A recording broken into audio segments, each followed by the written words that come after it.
He tore the papers in half first. That was the part Vivian would never forget. Not the lawyers, not the cold boardroom lighting, not even the words Ethan used when he explained why 8 years of marriage had simply run its course. What she remembered was the way he grabbed the first draft of the settlement and ripped it clean down the middle because the number wasn't high enough for him. Her number. The amount she had quietly agreed to accept so he could keep everything he'd built. "You're being generous," his attorney said. "She's being smart," Ethan corrected, and he didn't even look up. Vivian sat across the table with her hands folded in her lap and said nothing. She had learned, over 8 years, that silence was the only language Ethan ever truly heard. And even then, he misread it every time. She signed the papers. She stood up. She picked up her coat from the back of the chair. The same gray wool coat she'd worn the day they met, because she hadn't bought herself a new coat in 3 years, because every dollar she hadn't spent on herself had gone somewhere Ethan would never know about. "Don't worry," she said very quietly before she walked out. "One day, you'll understand what you lost." He laughed. The sound followed her into the hallway, down the elevator, and out into the rain. She didn't cry. She had finished crying about this 6 months ago, and if you've ever loved someone who never once stopped to really look at you, if you've ever poured yourself into another person's life and watched them accept it the way a man accepts good weather, without gratitude, without even noticing, then you already know exactly who Vivian Marlowe is. Before we go any further, if this story is already pulling at something in your chest, hit that like button and drop your city in the comments below. I want to see how far this one travels. Subscribe if you haven't yet, because the stories we tell here don't slow down, and you will not want to miss what happens next. Now, let's go back to the beginning. Vivian Marlowe had never been the kind of woman who filled a room. She was medium height, dark-haired, with the kind of face that was pretty in a way people only noticed after the fact, after she'd already left the party, after the conversation had moved on, when someone would turn to someone else and say, "Wait, who was that woman?" She dressed quietly. She spoke quietly. She had a habit of positioning herself slightly behind whoever she was standing next to, not from insecurity but from something older and more calculated, a posture she had learned so early in her life that it had become muscle memory. She was 34 years old. She had been married to Ethan Caldwell for 8 of those years. In the beginning, she had chosen this. That was the part that kept her awake some nights, even now. The knowledge that no one had forced her into this life. She had walked into it with clear eyes, had wanted it, had believed in it the way young women believe in things before the world starts correcting them. She'd met Ethan at a conference in Chicago. He was 29, running a mid-level financial consulting firm that was hemorrhaging clients. He had a good jaw and a better pitch, and the specific kind of confidence that looks like competence until you're close enough to see the cracks. Vivian had seen the cracks immediately. She had also seen something underneath them, a hunger, a real one, the kind that comes from growing up with nothing and being terrified of going back. She understood that hunger. She had her own version of it, though it looked nothing like his from the outside. What she had not told him, what she had not told anyone, in the 3 years since she'd walked away from her family and her family's name and everything that name carried, was where she came from, who she came from, the weight of it. Her name, before she simplified it, was Vivian Elaine Marlowe Ashcroft. Her grandfather had built a private intelligence and security firm out of post-war Europe, the kind of company that didn't advertise and didn't need to. The Marlowe Intelligence Group had, by the time Vivian was born, become something that governments called when they couldn't afford to be seen calling anyone. Technology contracts, security architecture, information networks that spanned a dozen countries without existing on any public record. Her father had inherited it. Her mother had understood it. Vivian had grown up inside it, had been trained inside it, had sat in rooms at 14 years old where men 3 times her age discussed the movement of money and power across continents. She had been very good at all of it. That was the problem. When she was 21, she walked into her father's office, set her key card on his desk, and told him she was leaving. He'd looked at her for a long time without speaking. Then he said, "You'll come back." "I won't," she said. She didn't. She built a small, unremarkable life for herself in Manhattan. A communications degree she finished quietly. A low-level job at a nonprofit that she was overqualified for by roughly a decade. An apartment she paid cash for in a neighborhood that didn't ask questions. She was not hiding exactly. She was resting. She was trying to find out who she was when nobody needed anything from her. And then she met Ethan. For a long time, she had believed that choosing him was the bravest thing she'd ever done. I was real in a way that felt different from the world she'd grown up in. Loud and imperfect, and genuinely funny when he wasn't trying to be, with a way of looking at her in those early years like she was something he couldn't quite figure out and didn't want to stop trying. She loved him for that. She loved him for the way he reached for her hand in movie theaters, for the Saturday mornings when he brought her coffee and sat on the edge of the bed and asked her what she was thinking about. She had loved him, fully, with very little held back. The problem was that love, when it becomes one-directional, starts to look like furniture. Present, functional, unnoticed. It hadn't happened overnight. These things never do. It had happened in the small accumulated hours of 8 years, in the dinners she'd hosted for his clients while he forgot to mention she'd cooked, in the promotions he'd received that she'd quietly engineered from a distance, in the way we had slowly become I in every story he told about their life together. She had told herself for years that this was what she wanted, that she had chosen smallness deliberately, that being in the background was a choice, not a sentence. But there's a difference between choosing to stand back and being pushed. She had only understood that difference 18 months ago when she overheard a conversation she was never supposed to hear. She had come home early from a gallery opening, one of the nonprofit fundraisers she organized annually, which Ethan sometimes attended and more often didn't. She'd had a headache. She'd taken the elevator up to their penthouse and walked in to find Ethan and Damian Cross sitting in the living room with a bottle of scotch, and the particular looseness of men who believed they were alone. Damian Cross was Ethan's business partner. He was the kind of man who smiled with everything except his eyes, who gave compliments that landed slightly wrong if you were paying attention, who had, in Vivian's private assessment, been the single most corrosive presence in Ethan's professional life for the past 4 years. She had said this to Ethan once. He had laughed and told her she was being perceptive in the wrong direction. She had stood in the entry hall, coat still on, and listened. "She's not going to fight it," Damian was saying. "That's the beauty of it. She's never fought anything in her life." "She's not. This isn't about her," Ethan said, and there was something in his voice that Vivian had never heard before. Not guilt. Closer to discomfort. The sound of a man who had already made a decision and was now halfway through convincing himself it had been the right one. "The Hargrove merger needs you unencumbered," Damian said. "It's simple math. They want a certain image. Single, focused, hungry. The Marlowe name complicates things." "She doesn't use the Marlowe name. People know. Or they'll know, once we're in due diligence and they start pulling threads. Her family's fingerprints are on half the security infrastructure in this city. The moment someone connects Vivian to the Marlowe group, the whole deal gets political." Damian set down his glass.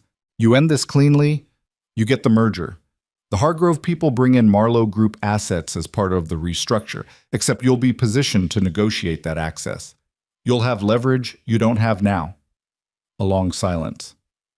"She's going to be fine," Ethan said finally. "She has family money she's never touched.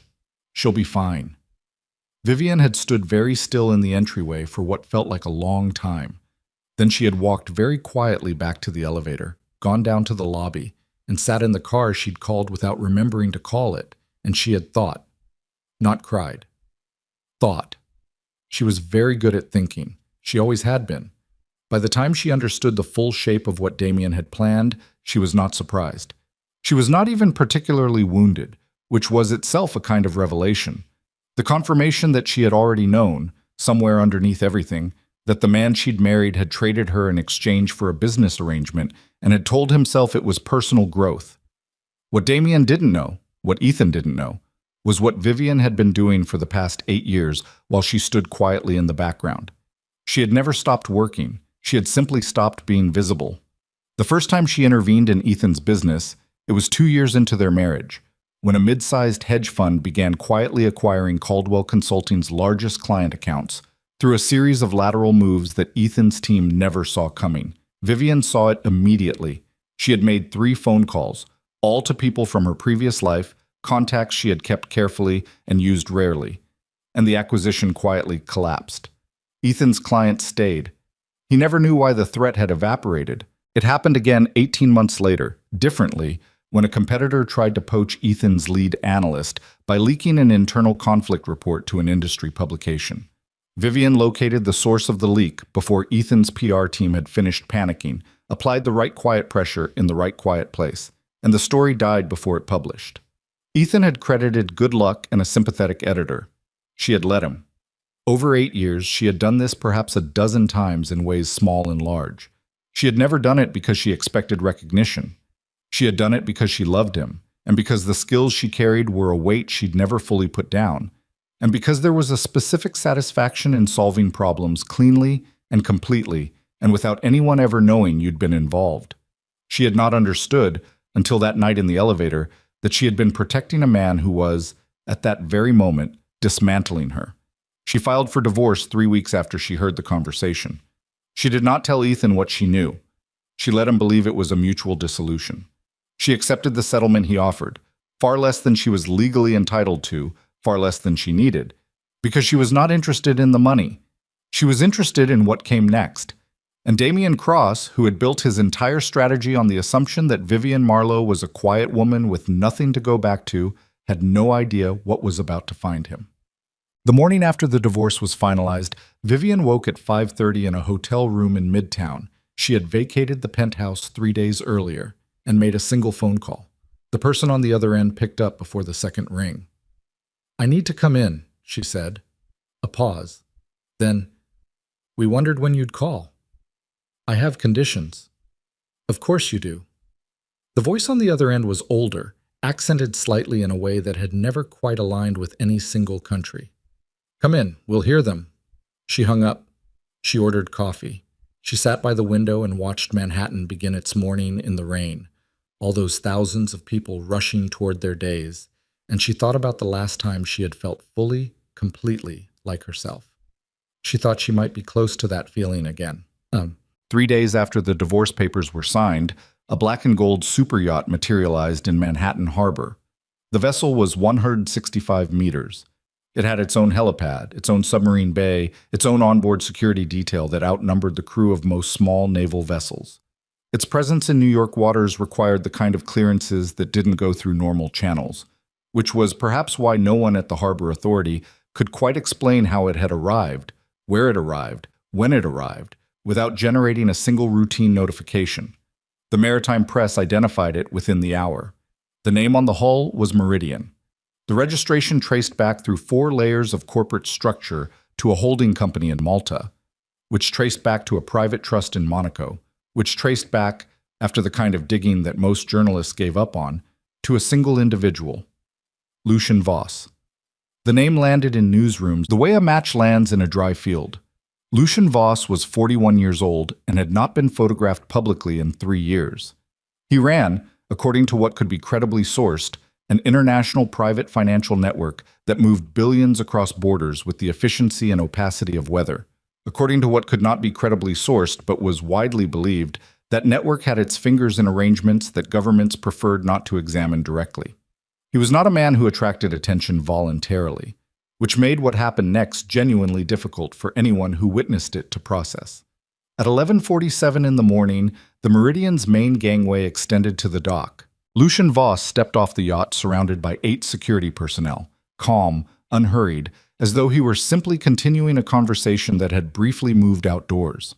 Reporters who had gathered, sensing something, shouted questions he didn't acknowledge. Cameras tracked him across the dock. He walked to a waiting car. The car door was already open. He reached in and offered his hand. Vivian Marlowe stepped out. She was wearing a dark coat she hadn't owned 3 days ago. Her hair was down. She looked, and this was the word that kept appearing in the accounts of people who were there and tried to describe it afterward, unhurried. Like a woman who had arrived precisely where she intended to be. Lucian Voss said something to her. She answered. Whatever passed between them, they both appeared to find it straightforward rather than remarkable. They walked back up the gangway together. The crowd of reporters remained on the dock, collectively struggling to reassemble what they thought they knew about the quiet, invisible woman who had just signed away 8 years of her life 3 days ago. In a corner office 40 floors above Fifth Avenue, Ethan Caldwell watched the footage on 3 different screens simultaneously, a cup of coffee going cold in his hand, and felt the specific nausea of a man who has made an irreversible mistake and is only now beginning to understand its dimensions. His phone rang. It was Damien. Did you know? Damien's voice was careful in a way it usually wasn't. No, Ethan said. Did you know anything about her? About who she actually... I said no. A silence that had weight to it. Ethan. Damien's voice had shifted to something Ethan had never heard in it before. Something that was, if he was reading it correctly, the precise frequency of a man who has just realized the chessboard has been rotated and all his pieces are in the wrong positions. We need to talk about the merger. Ethan set down his coffee cup. On the largest screen in front of him, the Meridian sat in the harbor, black and gold against the gray water, as solid and permanent as a fact. Yeah, he said quietly. I think we do. On the deck of the Meridian, behind glass that no camera could reach, Vivian stood with a cup of coffee she'd actually wanted and looked out at the city she had lived in for 10 years. The city where she had been quiet and present and invisible, where she had loved a man who'd traded her like an asset and a secret, where she had decided, finally, to stop being careful about all the wrong things. Lucian Voss came to stand beside her. He didn't say anything immediately, which was one of the things she'd remembered about him from years ago, when she'd worked a negotiation at the outer edges of his world without him ever learning her name. He didn't fill silences the way most powerful men did, with noise, with performance. You look different, he finally said. I feel different, she said. He considered this. Better or worse? She thought about Ethan signing the papers. She thought about Damien's voice, loose with scotch and certainty, saying she's never fought anything in her life. She thought about 8 years of herself, parceled out quietly to a life that was never quite hers. Better, she said. A lot better. Lucian nodded once, as though this settled something. The rain had stopped. The harbor was beginning to clear. Somewhere across the water, Ethan Caldwell was making phone calls, and Damien Cross was running calculations, and neither of them had yet understood the single most important fact about the situation they were now in. The woman they had underestimated was not running away. She was just getting started.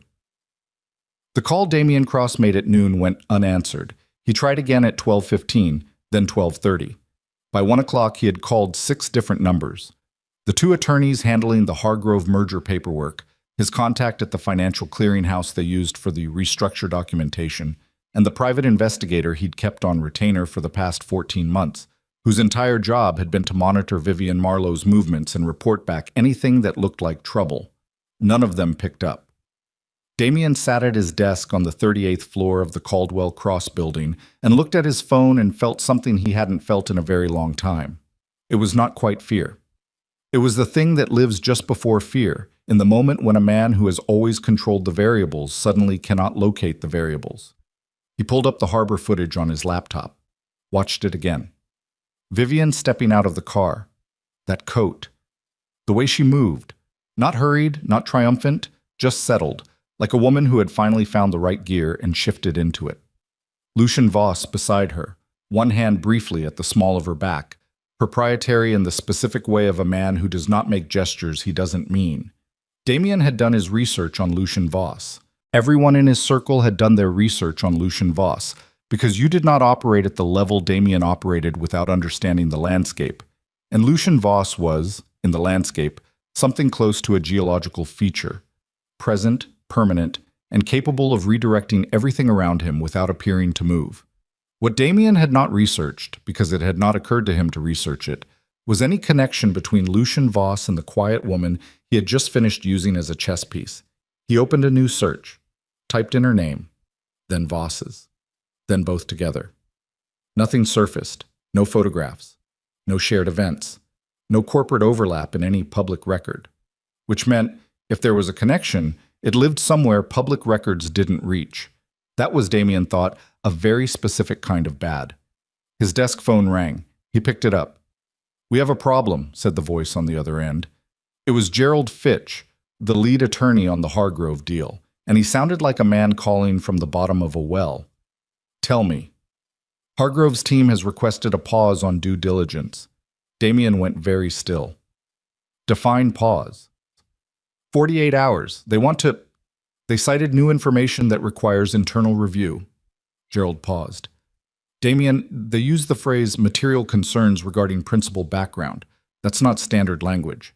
That's language someone handed them." When did they send this? 11:52 this morning. 5 minutes after Vivian Marlowe walked up a gangway in Manhattan Harbor. Damien did the math without wanting to.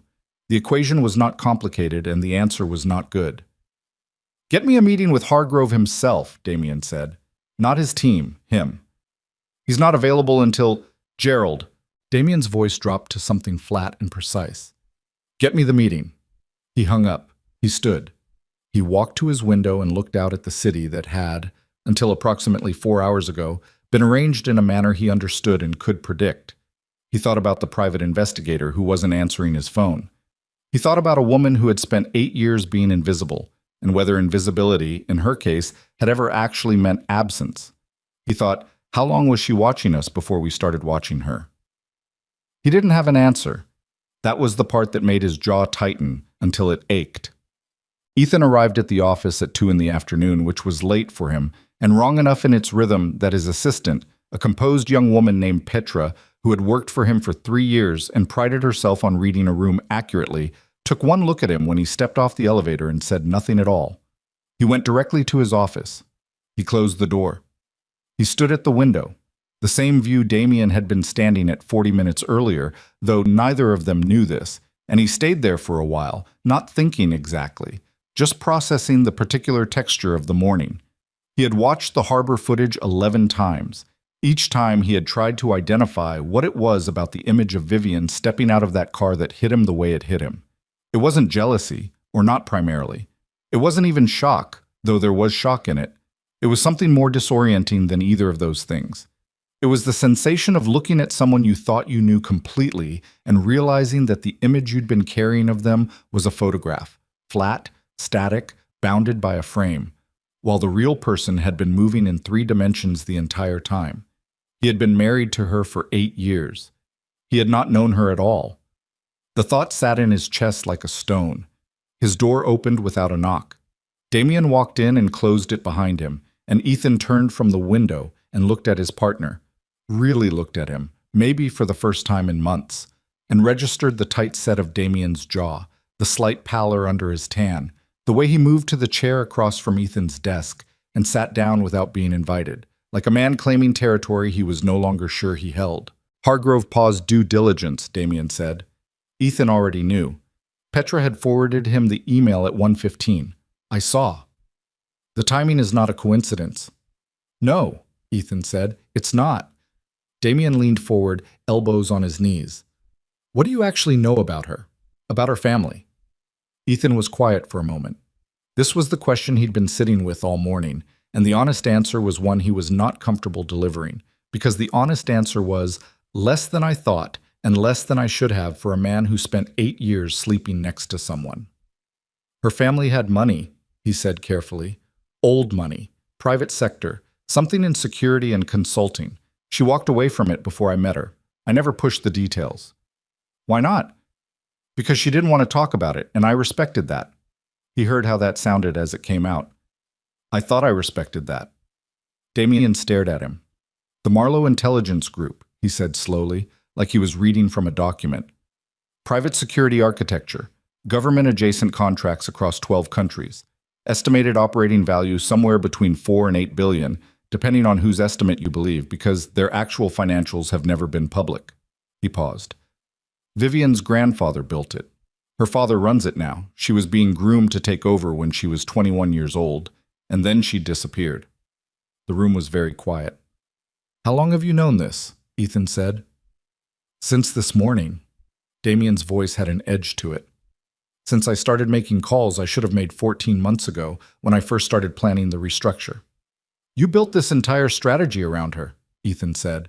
The stone in his chest had shifted into something harder. The merger, the positioning, all of it was built on the assumption that she had assets we could access once the marriage dissolved. You told me she had family money. She does. You didn't tell me whose family, you didn't tell me what the money was attached to. Because I didn't know the full picture. Damien's jaw tightened. I knew enough. I knew she had resources she wasn't using and a name she wasn't using, and that the Hargrove people would respond favorably to a principal with clean optics and no complicated connections. I structured accordingly. You structured my marriage, Ethan said. His voice was very level. The kind of level that takes effort. You told me to end my marriage as a business strategy. I advised you that the merger would be cleaner without Damien. Ethan said it like a period, not a threat, just a full stop. I need you to hear me right now. Whatever is happening with Vivian and whoever she is connected to, I need you to understand that what you knew and didn't tell me is a problem, not for the merger, for us. Damien looked at him for a long moment, then he stood up. What I need you to understand, he said, is that whatever she's doing, it's not personal, it's strategic. She's not a wounded woman looking for vindication. She's operating. And if you let sentiment make you slow right now, you're going to lose a great deal more than a merger. He walked to the door. I'd also like you to think, Damien said, hand on the handle, about the fact that your private investigator has been unreachable since 10 this morning, the man I had watching her for over a year. He opened the door. Ask yourself what that means. He left. Ethan stood in his office and asked himself exactly that. The Meridian had a conference room on its second deck that Vivian had, within the first 6 hours of being aboard, quietly taken over. It was not a hostile takeover. She had simply moved in the way she had always moved when she was working, efficiently, specifically, without announcing herself. And by the time anyone on Lucian's staff thought to question it, she had 2 laptops running, 3 encrypted lines open, and a legal pad covered in a handwriting so small and precise it looked like circuitry. Lucian found her there at 3 in the afternoon. He stood in the doorway for a moment, taking in the architecture of what she'd built in the room, the specific geography of a mind at work, and then he pulled out the chair across from her and sat down. You've been busy, he said. I've been catching up, she said without looking up. 14 months of surveillance data takes time to process. He was quiet for a beat. You knew about the PI. I made him from the second week. I just let him watch. She turned a page on the legal pad. It was useful to know what Damien thought he knew. Lucian studied her. He had spent 3 years looking for the woman who had walked into a back-channel negotiation in Prague and quietly prevented a territorial war that would have cost his network, conservatively, $400 million and considerably more in human damage. The woman who had identified every pressure point in a conflict that his own strategists had spent 6 months failing to resolve, applied them with the precision of a surgeon, and then vanished before anyone could attach a name to her face. He had looked for her because he owed her a debt, which was a thing Lucian Voss did not carry lightly.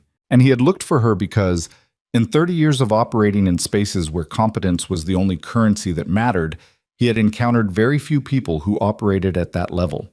He had found her 3 months ago, living in Manhattan, married to a man who appeared not to know she existed in any meaningful sense. He had watched, he had waited, he had wanted to understand what she was choosing before he made contact. And then the divorce had happened, and Damien Cross's restructuring plan had surfaced through a source Lucian's network maintained inside the Hargrove organization, and Lucian had made a different kind of calculation. The Hargrove pause, he said now. That was you. That was a phone call, she said. One of Hargrove's senior board members owes my father a favor from 2019. I cashed it this morning. She finally looked up. Damien's plan required the merger to move fast. If it slows down, his entire leverage structure collapses. He doesn't have the liquid capital to hold the position he's taken. And Ethan? Something moved across her face. Brief. Controlled. Ethan is a problem I'll address when I understand exactly how much he knew versus how much he was maneuvered. Does it matter? Lucian said. Not unkindly.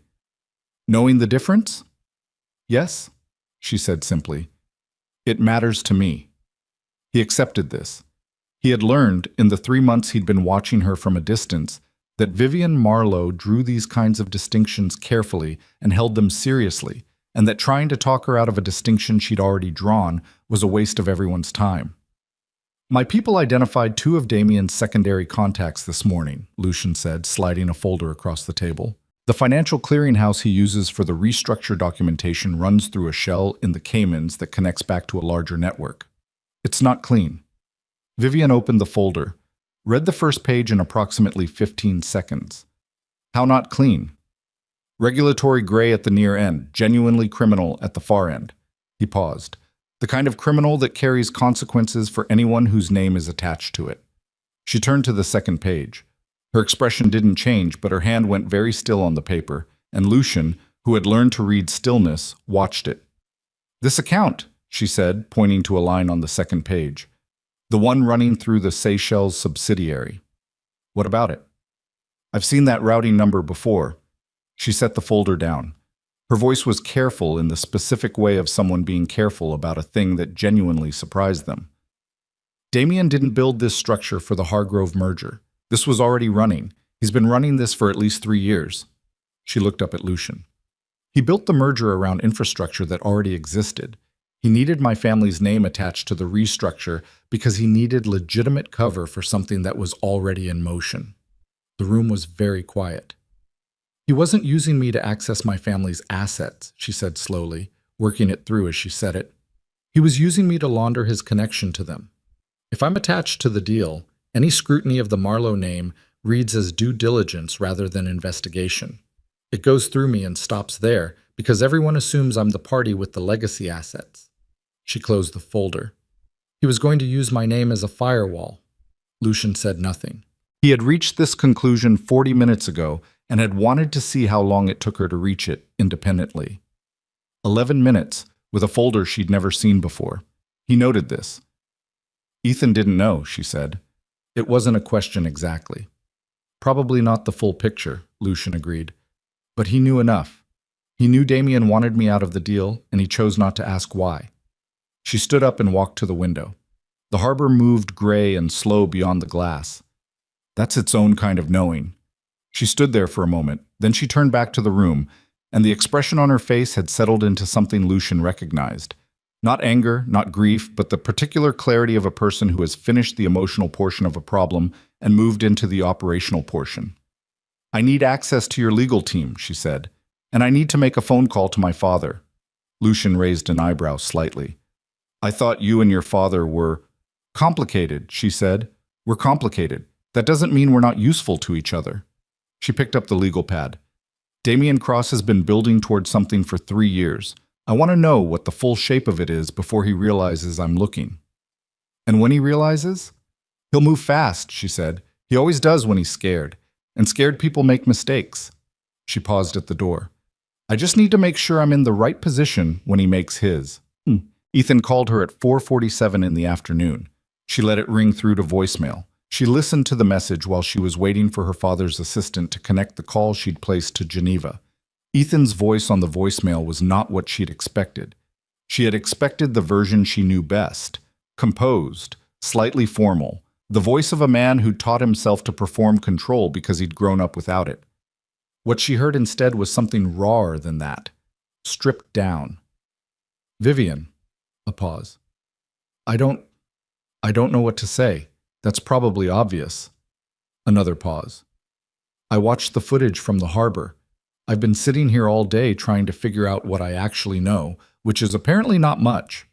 His voice caught slightly on something. "I need to talk to you. I know I don't have any standing to ask for that. I'm asking anyway." She set the phone down. Her father's assistant came on the line and told her that Mr. Marlowe would be available in 20 minutes. She thanked him. She sat down. She looked at Ethan's name still on her phone screen. She had loved him. That was still true. She didn't think it would stop being true for a while, which was one of the more inconvenient facts of the situation. But love and clarity were not the same thing, and she had arrived, over the past 3 days, at a clarity she hadn't had in years. She was not willing to trade it back. She put the phone in her pocket. She picked up the legal pad. 20 minutes later, she was on the phone with a man she hadn't spoken to in 9 years, and her father, formal, precise, and giving absolutely nothing away in his tone, said, "I heard you were back." "I'm back," she confirmed. "And this arrangement with Voss. He's providing resources. I'm providing direction. It's a working relationship." Her father was quiet for a moment. She could picture him exactly, sitting behind the desk in the Geneva office. The city laid out behind him through glass.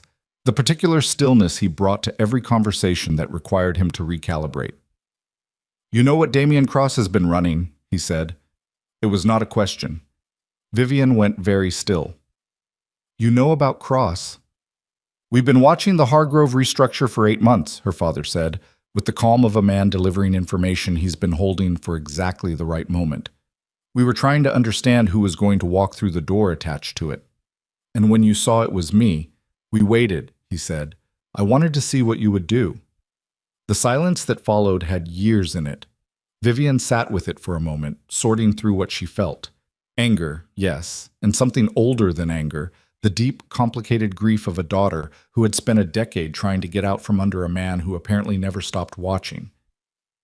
What do you know about the Seychelles account? She asked. Her father paused, just barely. How did you find the Seychelles account? Lucian's team. Another pause. Longer. Vivian. Something shifted in his voice, a degree of warmth that didn't come easily to him, and which, for that reason, she knew how to take seriously. That account doesn't just connect to Cross's network. Her hand tightened on the phone. It connects to yours, he said quietly. Someone has been routing transactions through a subsidiary of the Marlowe Group's infrastructure for the past 18 months.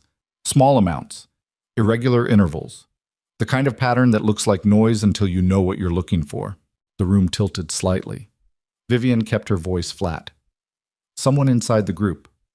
That's what I've been unable to determine, her father said, and that is why I have been waiting for you to come home. She sat with this for a long moment. The weight of it. The shape of it. The specific ugliness of a betrayal that had apparently been running on two levels simultaneously.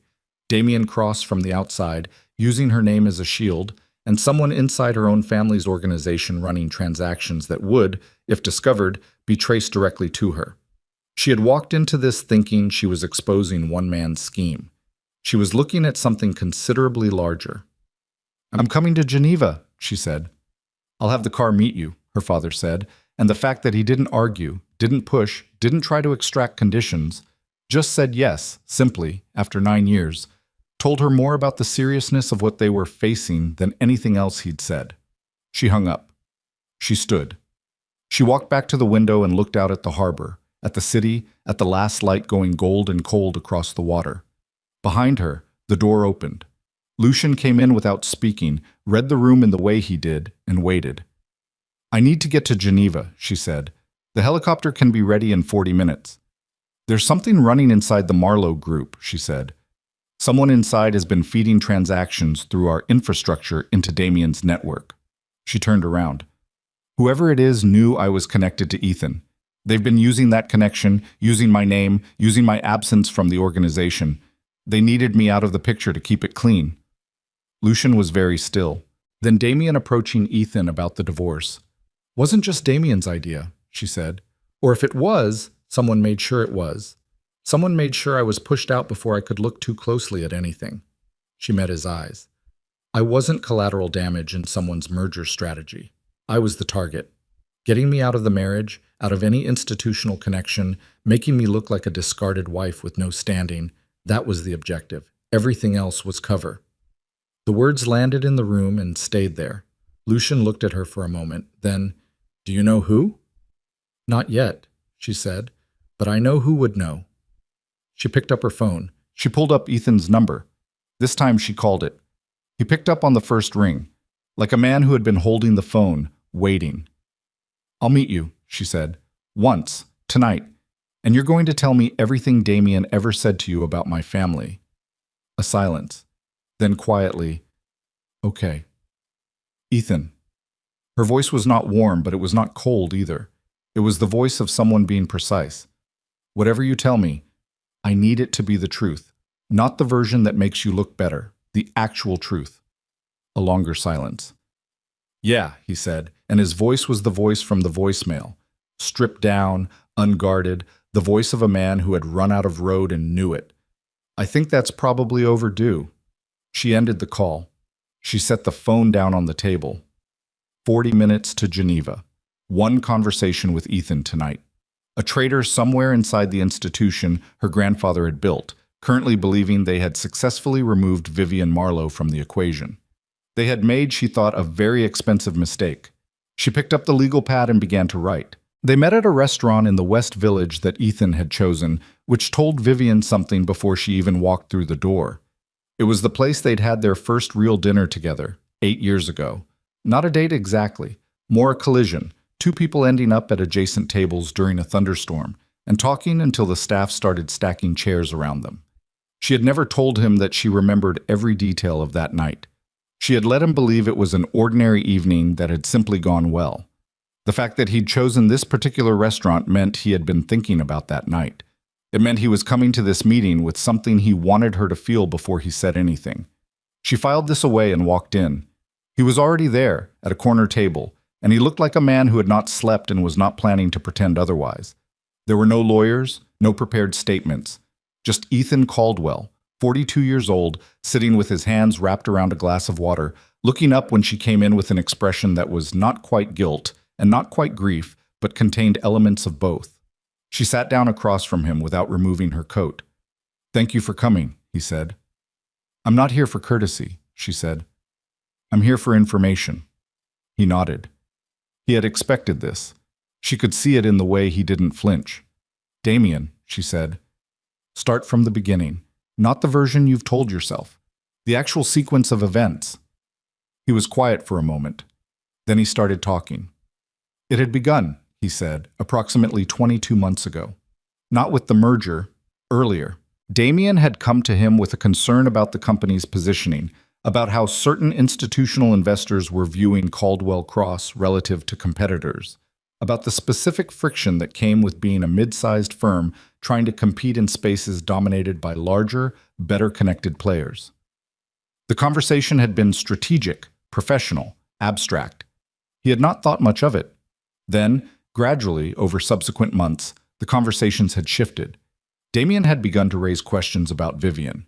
Not hostile questions, careful ones. Questions about her family background, about why she'd left her family's business, about whether Ethan had ever probed the specifics. Ethan said he'd deflected these, that he'd told Damien it wasn't relevant. "But you kept listening," Vivian said. Ethan met her eyes. "Yeah, I kept listening." Because Damien was good at this. She knew that, had always known it. He understood the specific leverage points of a particular kind of ambitious man.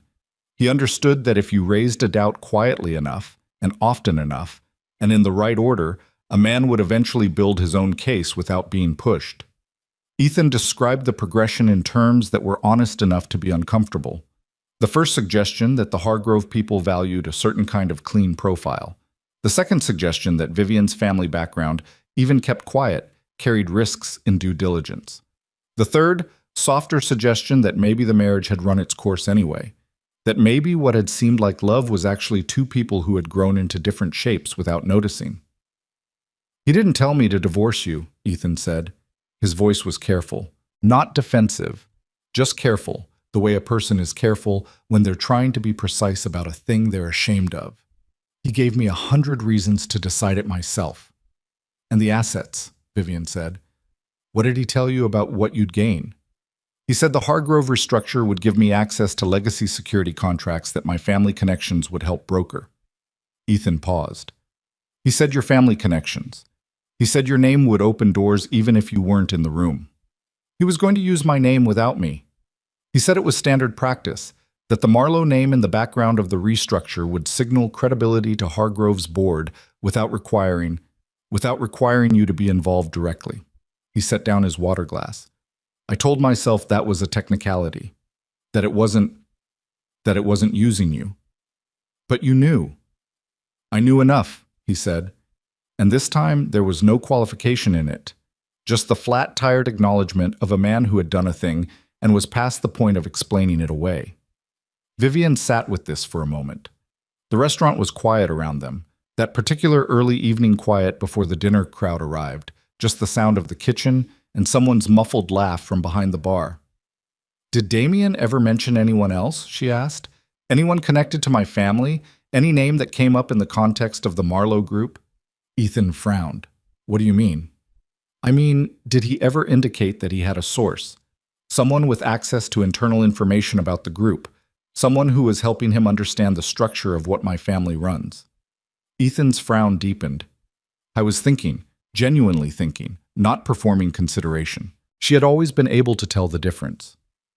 "There was a name," he said slowly. "He mentioned it once, maybe 8 months ago, in the context of the restructure documentation. I didn't think anything of it at the time because it sounded like a consultant. He said something like, Our contact at the Marlowe side has confirmed the routing structure. He paused. I assumed it was a lawyer, someone doing background research. Vivian's chest had gone very still. What was the name?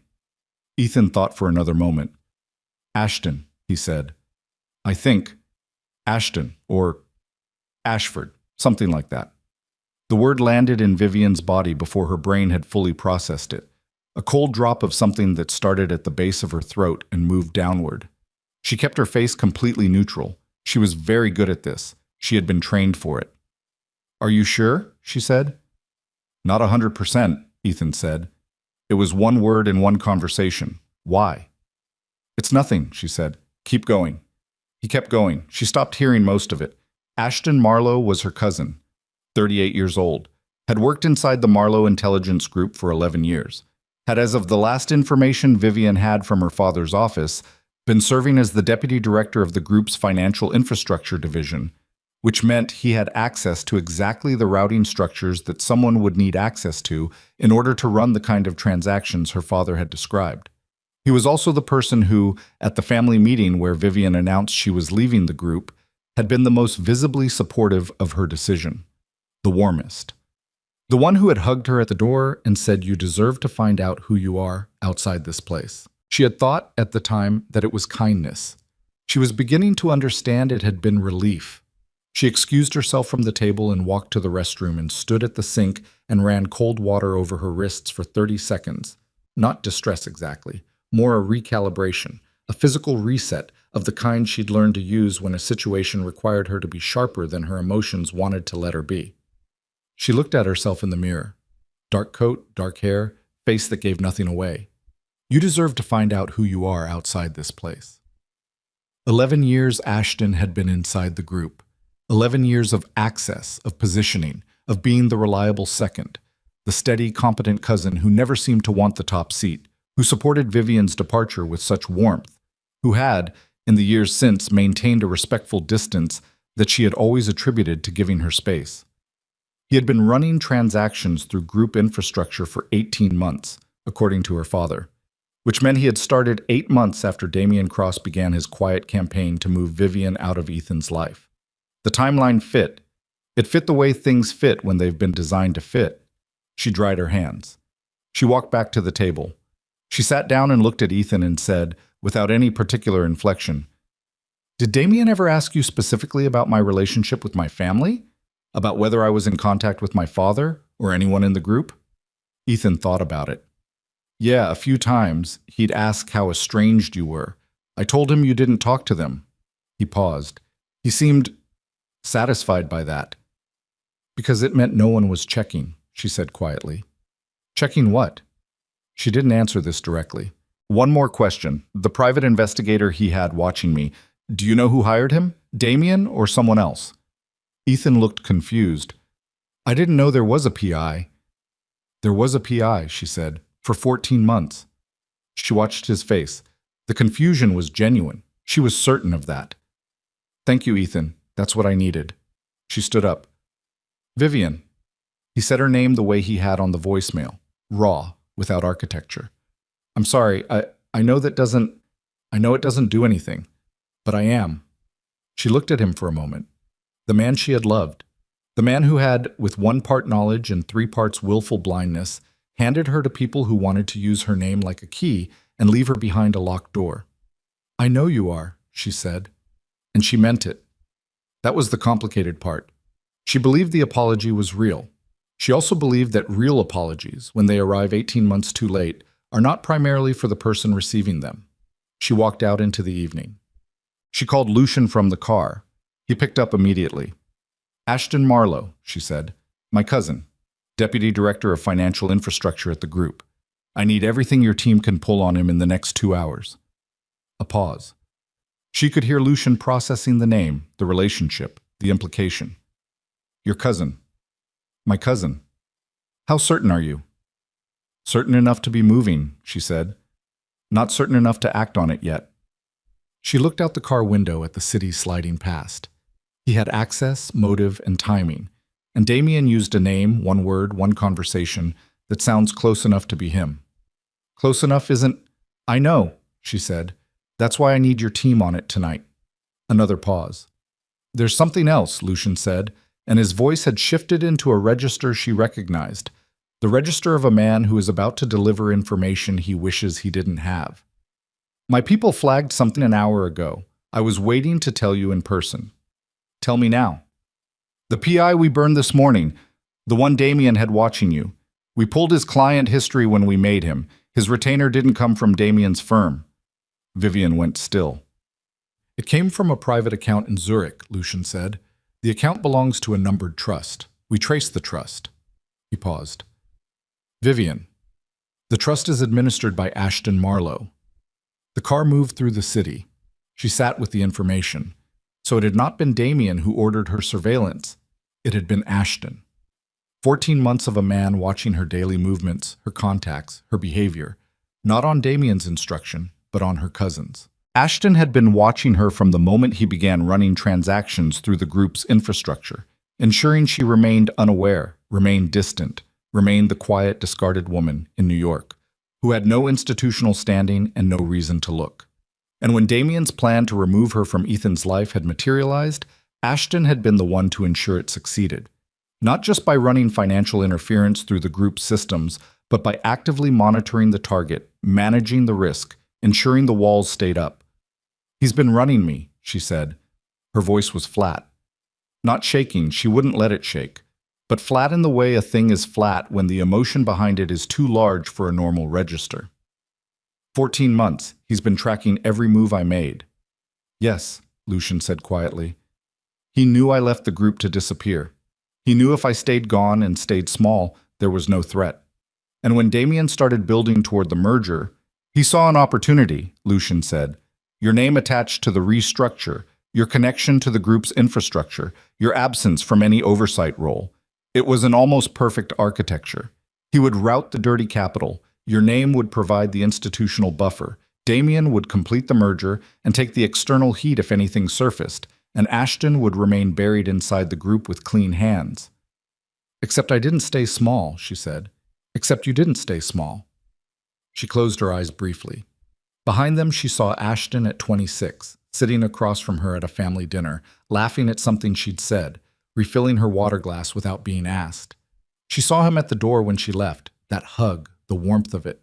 The particular warmth that she now understood was the warmth of someone removing an obstacle and calling it affection.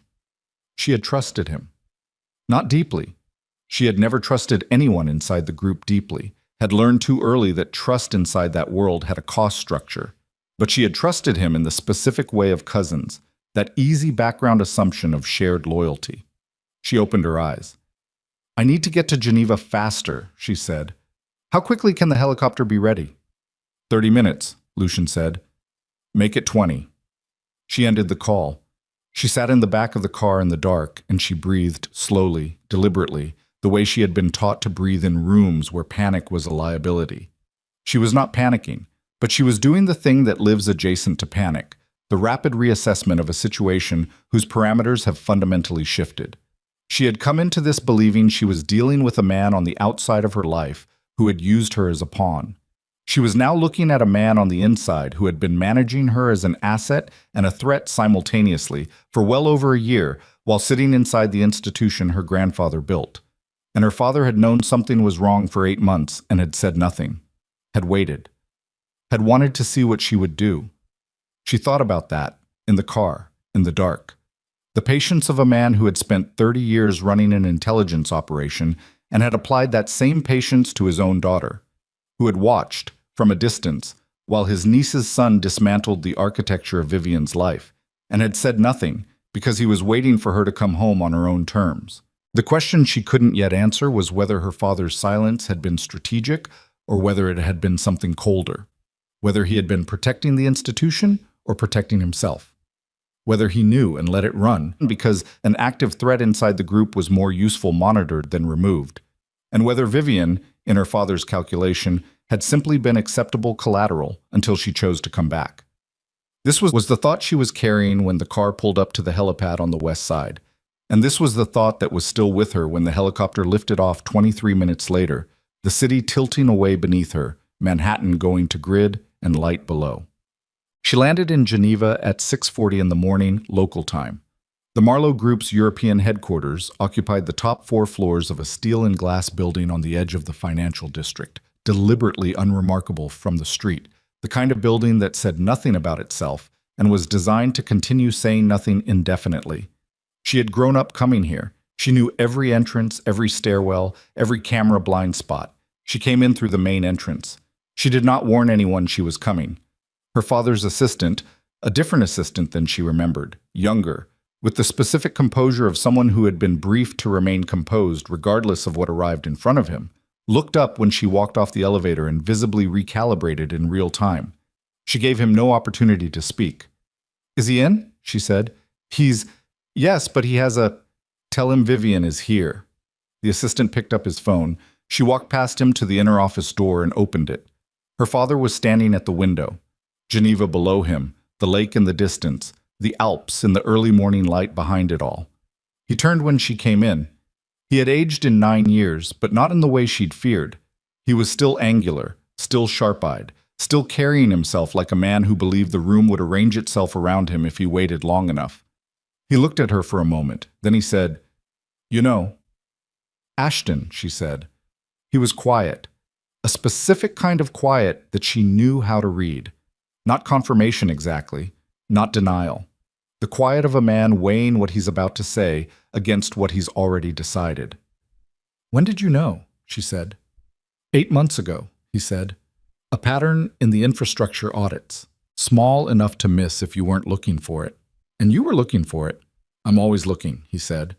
The simplicity of it was somehow the most chilling thing he could have said. Not I noticed, not I discovered. I'm always looking. As though the possibility of betrayal from inside was not an aberration, but a standing assumption, one he had already built into his monitoring systems, one he expected to eventually find. "You let it run," she said. He didn't answer immediately. "You knew for 8 months that your nephew was running dirty capital through our infrastructure," she said, "connecting our name to Damian Cross's network, setting me up as a buffer. You knew all of it, and you let it continue." She was across the room now, standing in front of his desk. "Tell me why." "Because removing Ashton immediately would have exposed the full network before I understood its dimensions," her father said, and his voice was measured and precise and entirely infuriating. "Because I needed to let it run long enough to map every connection, every name, every account that touched ours." "And me?" she said. "While you were mapping connections, while Ashton had a private investigator tracking my movements for 14 months, what was my role in your patience?" A pause. Something moved across his face, brief, controlled, but present. "I knew you were being watched," he said. The room seemed to get very quiet. "I knew you were being watched," he said again. "And I knew the PI's brief was surveillance only. You were not in physical danger." "You knew," she said. Her voice had gone to a place below anger, below anything that needed volume. "For 14 months, you knew a man was tracking me, and you said nothing because it was useful information for your operation." He looked at her, and she saw it. Not guilt exactly, because guilt was not a thing her father felt in the standard configuration, but something close to it, a crack in the precision. "You used me," she said. "Ashton used me. Damian used me. Ethan was used by Damian. And you. You let all of it run because I was a useful variable while I stayed unaware." "Vivian, I came back here," she said. "I called you, and I came here because I thought we were on the same side of this." "We are on the same side." "We are not," she said, "if your side requires my ignorance to function." The silence that followed was the longest one she could remember sharing with him. And in it, she watched her father, the man who had built an intelligence empire on the principle that information was power and that power required control, look at his daughter and not find a usable response. Because she was right. And he knew she was right, and they both knew that he would have made the same calculation again if the variables had been the same, because it was how he was built. "I need the full file," she said finally. "Everything you have on Ashton's network, every name, every account, every transaction for 18 months. And I need it before he knows I'm here." Her father held her gaze for another moment. Then he moved to his desk and pressed a key on his phone. "Send Vivian everything from the Ashton audit," he said to whoever answered. "Full package, now." He released the key. He looked at her. "And then?" he said. And then I burn it down, she said. All of it. Ashton, Damien, the network, everything. They'll fight back, her father said. When they realize you're moving, they'll push everything forward. They'll accelerate. They'll try to collapse your credibility before you can establish the evidence chain. I know. You could be destroyed in the process, he said. Not as a warning, as a calculation. Publicly, financially. If they move the right accounts before you can freeze them, the transactions will read as yours. I know, she said again. He looked at her for a long moment with the specific expression of a man who has spent 40 years being the most dangerous person in any room he entered, encountering someone he recognizes. I should have called you 8 months ago, he said. It was the closest thing to an apology she would ever get from him. She recognized it for what it was. Yes, she said. You should have. Her phone buzzed. The file had arrived. Hundreds of pages of audit data, transaction records, communication intercepts, the assembled architecture of everything Ashton had built, while Vivian was being quiet and invisible and perfectly positioned to take the fall for all of it. She opened the file. She started reading. And somewhere across the city, in a corner office on the 3rd floor of the Marlowe Group building, Ashton Marlowe received an alert on a secondary device he kept for exactly this contingency. An alert that told him that his cousin had just accessed the audit file, that she had landed in Geneva, that the surveillance architecture he had spent 14 months constructing had just become a liability. He sat at his desk and looked at the alert for a long moment. Then he picked up his phone and called Damien Cross and said 4 words in a voice stripped of everything except cold velocity. She knows. Move now. Damien Cross did not panic. This was in many ways the most dangerous thing about him. Other men, receiving that call, would have made errors born from adrenaline, moved money too fast, called the wrong people, left digital fingerprints in their haste. Damien had spent 20 years in rooms where panic was the thing that got you caught, and he had trained the instinct out of himself the way some men train out a flinch. He listened to Ashton's 4 words. He said, "Understood." He ended the call. Then he sat for 30 seconds in complete stillness, running the decision tree.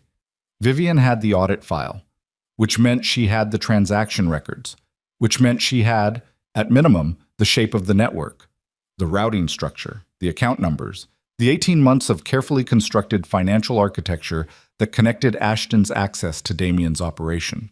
She did not yet have the names at the far end of the network, because those names were not in any file that lived inside the Marlowe Group's systems.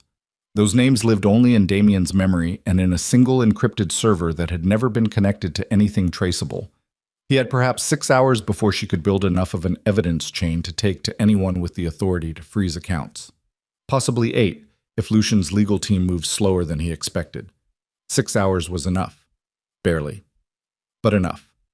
He made 3 calls in rapid succession. The first was to the clearinghouse in the Caymans with a single instruction. Begin the transfer sequence.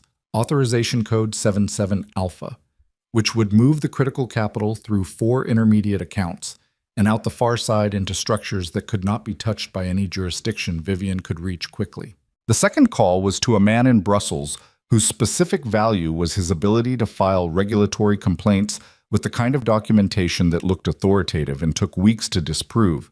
Damien gave him Vivian's name and told him what he needed filed and by when.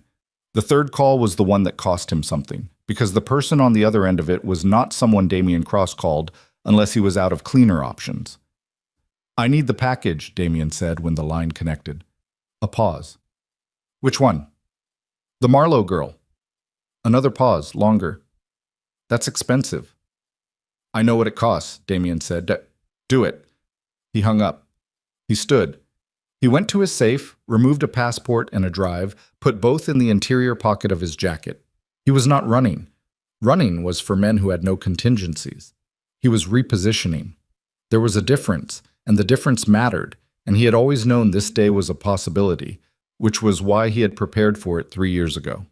He walked out of his office and did not look back. Vivian found it at 4:57 in the morning, Geneva time, buried in the 412th page of the audit file.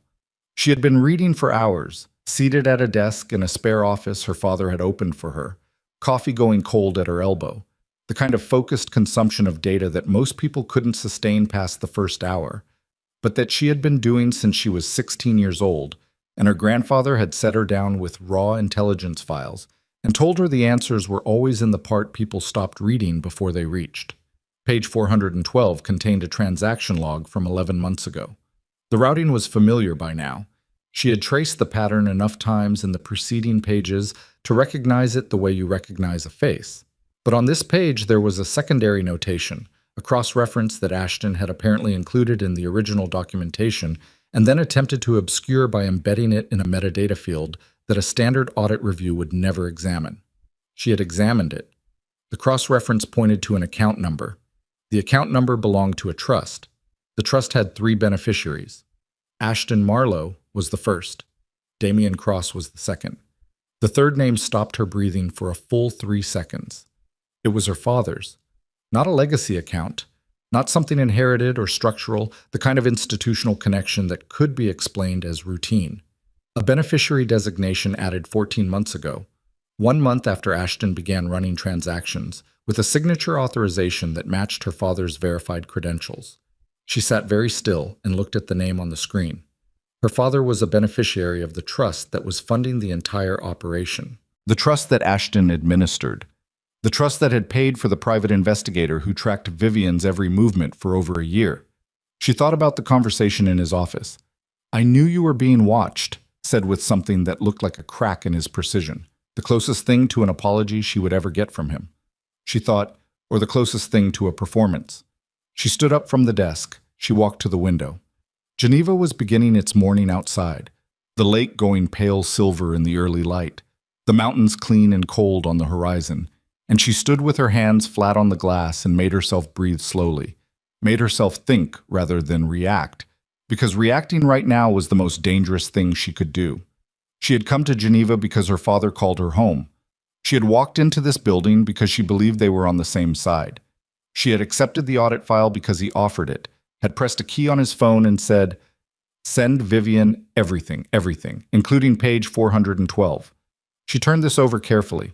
A man who was running a criminal network through his own institution's infrastructure would not hand his daughter the file that implicated him, unless he believed she wouldn't find the notation, or unless he had already decided that she finding it was acceptable for reasons she couldn't yet see, or unless the notation was fabricated, planted by Ashton to create exactly this moment, exactly this doubt, to fracture the alliance between Vivian and her father before it could become dangerous. 3 possibilities. She couldn't eliminate any of them yet. Her phone rang. It was Lucian. "We have a problem," he said, and his voice was the version she'd learned to take seriously, stripped down, no preamble. Damian moved the capital 40 minutes ago. The clearinghouse triggered the transfer sequence. By the time our legal team got the freeze request to the Caymans, 3 of the 4 intermediate accounts were already empty. She closed her eyes. "How much got through?" "Enough to make the evidentiary case significantly harder." A pause. "There's more.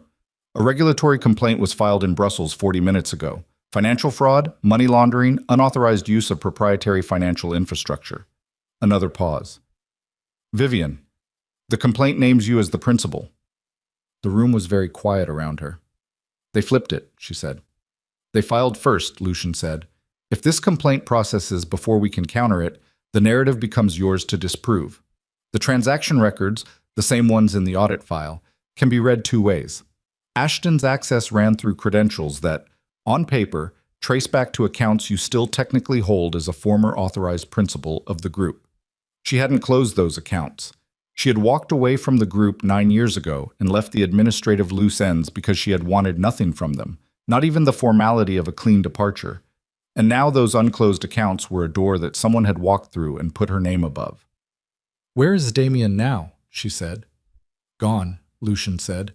"His office was cleared an hour ago. He's not at his residence. We're tracking." She opened her eyes. The lake outside was fully silver now, the sun not yet over the mountains but close, the light arriving in that specific early way that makes everything look temporary. She had 6 hours, maybe less. She picked up her coffee, cold as it was, and drank it. She needed the clarity more than the warmth. Then she walked back down the hall to her father's office and opened the door without knocking. He was still there, still at his desk, still carrying the posture of a man who believed the room would arrange itself around him. She set her phone on his desk, screen up, opened to page 412. He looked at it. His face gave nothing away, which was itself a kind of answer. "Explain this to me," she said, "and understand that I am past the point of accepting an explanation that requires my silence afterward." He looked at her for a long moment. Then he said quietly, "Sit down, Vivian." "No," she said, "explain it standing." He was quiet for another moment. Then he said something she had not expected from him in any version of this conversation she had imagined on the helicopter, in the car, in the hours of reading at the desk down the hall. He said, "I was trying to protect you." She waited. "Ashton came to me first," her father said, 14 months ago. "He told me what Damien was building. He told me that your name was going to be used as a buffer. He told me that if I didn't cooperate, if I didn't allow certain transactions to process through the group's infrastructure under my authorization, he would expose a separate set of records. Records from 20 years ago. Decisions I made that were not illegal by the standards of the time, but that would not survive current scrutiny." He paused. "He had leverage. I calculated that cooperating gave me more control over the outcome than refusing." She looked at him. "He blackmailed you?" "Yes. And you decided that the best way to protect me was to participate in the operation that was designed to destroy me." He held her gaze. "I was monitoring it. I was waiting for the right moment to—" "To what?" she said. Not loudly, just precisely. "To hand me the file and let me find the notation that would make me doubt you? Was that the moment? Was that the plan?" She picked up her phone. "Damien has moved the capital. Brussels has a complaint filed under my name. Ashton is somewhere in this building or close to it. And you have been sitting here, in this office, monitoring and waiting while the clock ran out." Her father looked at her, and she saw it. The thing she had been waiting to see since she walked in here this morning. The thing his composure had been holding back. Not guilt. Not calculation. Something older and more fundamental than either. He was afraid. Not of Ashton, not of Damien, not of the regulatory complaint or the moved capital or any of the operational pieces of the disaster currently assembling itself around them. He was afraid of her, of what she was going to do, of the fact that she was, in this moment, the only person in the room who could still move without constraint, and that she knew it, and that she was looking at him with the eyes of someone who has just finished deciding something. "I need 2 things from you," she said. "The records Ashton is using to blackmail you, and access to every active credential in this building." She paused. "And then I need you to stay in this office and stay out of my way." He was quiet for a long moment. Then he opened his desk drawer, removed a drive, and set it on the desk between them. She picked it up. She turned for the door. "Vivian," he said behind her. She stopped, didn't turn around. "Whatever you think of my choices," he said, "I did not put your name on that trust. That was Ashton." She stood at the door for a moment with this. "I know," she said finally. "I already knew that." She walked out. The door closed behind her.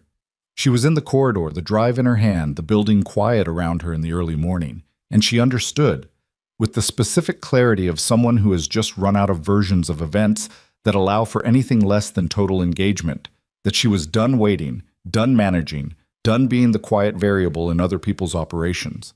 Ashton Marlowe was in this building. She had checked the access logs while she was reading the file. His credentials had been used to enter the building at 3:40 in the morning. He was here. He was waiting to see what she would do. She was about to show him. She found him on the 3rd floor. Not hiding. Ashton Marlowe was not a man who hid.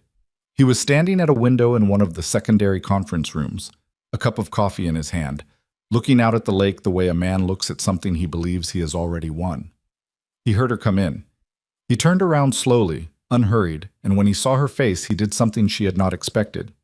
He smiled. Not a cruel smile. Not a triumphant one.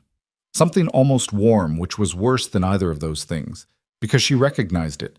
It was the same smile he'd given her at the door 9 years ago when she left, the one she had carried for years as evidence that someone in her family had genuinely wished her well. "You read the whole file," he said. "I figured you would. You always finished what other people gave up on." He sipped his coffee. "How far in did you find the notation?" "Page 412, she said. He nodded, as though this confirmed something he'd estimated. Faster than I expected, but then you had resources this time. He glanced past her briefly, checking the corridor. Voss's people? They're not here, she said. This is between us. He looked at her for a moment, assessing this. Then he pulled out a chair and sat down, setting his coffee on the table, casual as a man settling in for a quarterly review. Then sit down. Let's talk. She didn't sit. She set the drive her father had given her on the table between them. Ashton looked at it. Something moved behind his eyes, there and gone, quick as a blink, but she caught it. Surprise. Not at the drive itself, but at what its presence meant. He gave you that, Ashton said. He did. Then he told you about the blackmail. He did. Ashton was quiet for a moment. He looked at the drive. He looked at her. Then he leaned back in his chair and let out a breath that was almost a laugh. He told you I was coercing him, that I forced his hand, that the account with his name on it was leverage, not partnership. He tilted his head slightly. And you believed him. Something moved in her chest. She kept her face still. I said I already knew the account notation was yours. You said you knew he didn't put his name on the trust, Ashton said. That's not the same thing as knowing the full story, Vivian. He leaned forward. Your father came to me 14 months ago. He came to me with the Damien Cross restructure already mapped. The whole thing, the Hargrove merger, the plan to use your name as a buffer. He'd been watching Cross for months, and he came to me and said he needed an inside operator, someone who could run the transaction architecture without his fingerprints on the active accounts. He paused. The blackmail story is his contingency.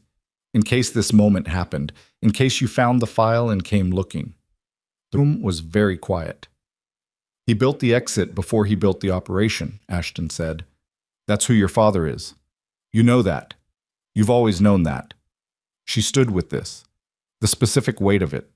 Two men, each pointing at the other, each with a story that was internally consistent, each with documentation that supported their version. She had spent the last 4 hours reading a file her father had handed her, and she had found exactly what she'd found.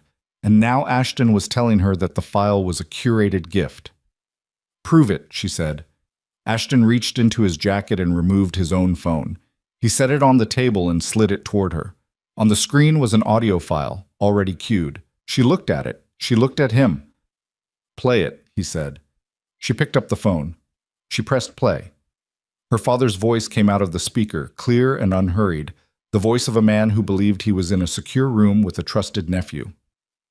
The Cross operation needs an internal facilitator, someone with infrastructure access who isn't in my direct reporting line. If this surfaces, it cannot trace to me cleanly. It needs to trace to a secondary principal who can be managed. A pause on the recording. Then Ashton's voice, younger sounding somehow, more uncertain than the man sitting across from her now. You're talking about criminal exposure for whoever runs it. Her father's voice again, absolutely level. I'm talking about controlled exposure, the kind that can be redirected if necessary. You'll have protection as long as the operation is clean. If it stops being clean, the documentation will support whatever version of events is most useful. She stopped the recording. She set the phone down. She looked at Ashton, who was watching her with something that was not quite sympathy, but was adjacent to it. The expression of a man who has been carrying a thing alone for 14 months and is experiencing the complicated relief of setting it down in front of someone else. He recruited you, she said. He recruited me, Ashton said. And when I realized how far the operation was going, when I understood that your name was going to be used, that you were going to be positioned to take the fall if anything collapsed, I started building my own record, my own documentation. He nodded at the drive. Whatever's on that, he curated it. The full record is different. She stood very still. Her father had handed her a file.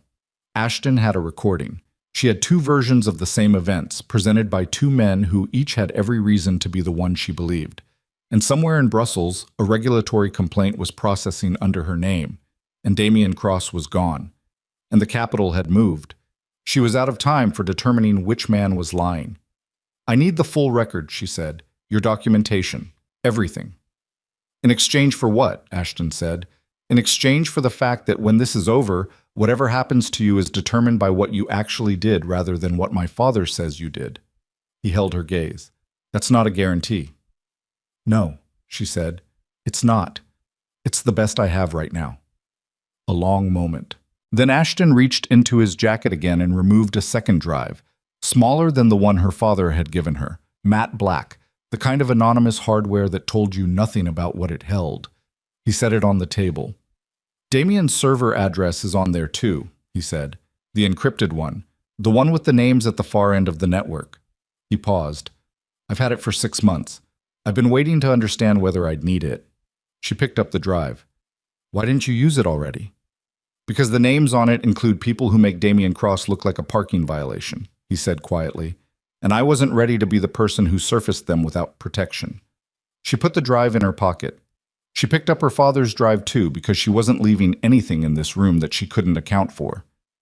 Stay here, she said. Vivian? Stay here, she said again. Don't call anyone. Don't move the drives. Don't contact my father. She looked at him directly.